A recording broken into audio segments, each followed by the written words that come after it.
Welcome to Alien Guard YouTube channel name కొత్తగా ఉంది కదా, మా కంటెంట్ కూడా కొత్తగా ఉంటుంది. సరే వెయిట్ చేయకుండా డైరెక్ట్గా ఈ వీడియోలోకి వెళ్దాం. రాత్రిపూట మనం పడుకొని అలా ఆకాశంలో చూస్తే చాలా బాగుంటుంది కదా, ప్రశాంతంగా ఉంటుంది.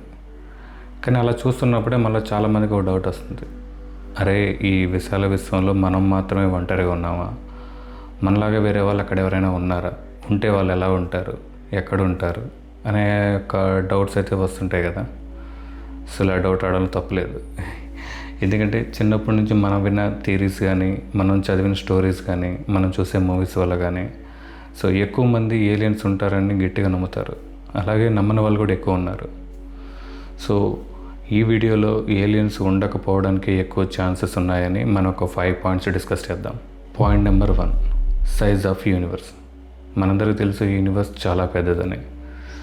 ఈ యూనివర్స్లో బిలియన్స్ ఆఫ్ గెలాక్సీస్ ఉన్నాయి. ప్రతి గెలాక్సీలో బిలియన్స్ ఆఫ్ స్టార్స్ ఉన్నాయి. ప్రతి స్టార్స్లో కూడా వాటి చుట్టూ తిరిగేటువంటి చాలా ప్లానెట్స్ ఉన్నాయి. ఇలా ఆలోచిస్తే ఏలియన్స్ ఉన్నాయి అనిపిస్తుంది కదా. వెయిట్, మనం ఈ యొక్క యూనివర్స్ని మనం ఒక ఎడారితో కంపేర్ చేద్దాం. ఎడారి చాలా పెద్దది, రైట్? నేను ఇప్పుడు వెళ్ళలేదు. ఎడారిలో చాలా ఇసుక దెబ్బలు ఉంటాయి. ప్రతి ఇసుక దెబ్బలో కూడా చాలా ఇసుక రేణువులు ఉంటాయి. కానీ అక్కడ లైఫ్ క్రియేట్ అవ్వడానికి లేదా లైఫ్ సస్టైన్ అవ్వడానికి ఛాన్సెస్ చాలా తక్కువ ఉంటాయి. కానీ ఎడారిలో లైఫ్ ఎక్కడ ఉంటుంది? ఓయాసిస్లో మాత్రమే లైఫ్ ఉంటుంది. అలాగే విశ్వం ఎంత పెద్దదైనా కూడా అక్కడ లైఫ్ క్రియేట్ అయ్యి లైఫ్ సస్టైన్ అవ్వడానికి కొన్ని ఫ్యాక్టర్స్ అనేటివి చాలా ఇంపార్టెంట్. ఫర్ ఎగ్జాంపుల్ మన భూమిని తీసుకుంటే, భూమి మీద oxygen, water, magnetic field, right radiation level, perfect chemical composition ఉండబట్టే మన భూమి మీద లైఫ్ క్రియేట్ అయింది, అది సస్టైన్ అవుతుంది. మన పక్కనే మార్స్ కూడా ఉంది, బట్ మార్స్కి సేమ్ ఫ్యాక్టర్స్ ఉన్నాయి, బట్ అక్కడ లైఫ్ అనేది క్రియేట్ అవ్వలేదు. సైజ్ని బేస్ చేసుకొని మనం ఎప్పుడు కూడా ఏలియన్స్ ఉన్నాయని చెప్పడం wrong. Point number 2, the research and study.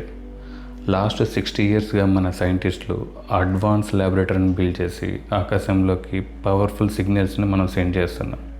అలాగే పవర్ఫుల్ టెలిస్కోప్స్ని యూజ్ చేసి స్పేస్ని స్టడీ చేస్తున్నాం. ఇప్పటి వరకు మనకి ఒక్క కన్ఫర్మ్డ్ సిగ్నల్ కూడా దొరకలేదు. అలాగే భూమి మీద ఎక్కడ కూడా మనకి ఒక బయాలజికల్ ప్రూఫ్ కూడా దొరకలేదు ఏలియన్ రిలేటెడ్. సైన్స్ అంటేనే మనకు ప్రూఫ్ కావాలి. ప్రూఫ్ లేకుండా మనం ఏది ఒప్పుకోం. ప్రూఫ్ లేదు కాబట్టి ఏలియన్స్ లేరు. Point number 3, the UFO.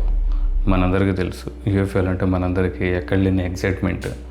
ఆకాశంలో ఏరోప్లేన్స్ కాకుండా మనకి ఏ వస్తువు కనిపించినా అది ఒక ఫ్లయింగ్ సాసర్, అదొక యూఎఫ్ఓ. దాంట్లో ఏలియన్స్ ఉంటారని మెంటల్గా ఫిక్స్ అయిపోతాం.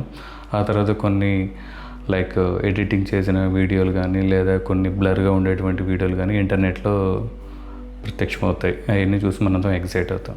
నిజానికి అవి ఆ దేశం యొక్క సీక్రెట్ మిలిటరీ ఆపరేషన్స్, అవి ఎయిర్ క్రాఫ్ట్ని టెస్ట్ చేసేటప్పుడు వచ్చినటువంటి విజువల్స్ అయి ఉండొచ్చు, లేదా అవి డ్రోన్స్ ఇమేజెస్ అయి ఉండొచ్చు, లేదా కొన్ని వెదర్ బెలూన్స్ అయి ఉండొచ్చు, సమ్ న్యాచురల్ ఫినామినా ఏదైనా అయి ఉండొచ్చు. దాన్ని బేస్ చేసుకొని ఆ మార్ఫ్డ్ ఫొటోస్ కానీ లేదా ఆ బ్లర్ వీడియోస్ కానీ చూసి వాటిని ప్రూఫ్గా చూపించి ఏలియన్స్ ఉన్నాయని మనం మాట్లాడుకోవడం wrong. Point number 4, human mind and stories. మన హ్యూమన్ మైండ్కి స్టోరీస్ అంటే చాలా ఇష్టం. మనకి ఏదైనా అర్థం కాకపోతే ఆ గ్యాప్లో అదొక కొత్త ఇమాజినేషన్తో కొత్త స్టోరీని క్రియేట్ చేస్తుంది. ఆ స్టోరీస్ మనకు బాగా నచ్చుతాయి. ముఖ్యంగా ఏలియన్ రిలేటెడ్ అంటే అవి మిస్టరీతో ఉంటాయి కాబట్టి ఆ ఎగ్జైట్మెంట్ డబుల్ అవుతుంది. ఆ ఏలియన్ స్టోరీస్ విన్నప్పుడు ఏమవుతుందంటే ఆ ఎగ్జైట్మెంట్లో అవును ఏలియన్స్ ఉన్నారు, ఉంటే వాళ్ళు అక్కడ ఉంటారు, ఇక్కడ ఉంటారు, వాళ్ళు భూమి మీదకి వస్తే ఇలా జరుగుతుంది, వాళ్ళు మనల్ని తీసుకొని వెళ్ళిపోతారు, లేదా భూమిని అంతం చేస్తారు, హ్యూమన్స్ని డిస్ట్రాయ్ చేస్తారు. మన బ్రెయిన్కి ఆ స్టోరీ నచ్చింది కాబట్టి ఆటోమేటిక్గా ఏలియన్స్ ఉన్నారని మనం ఫిక్స్ అయిపోతాం. Point number 5, the time.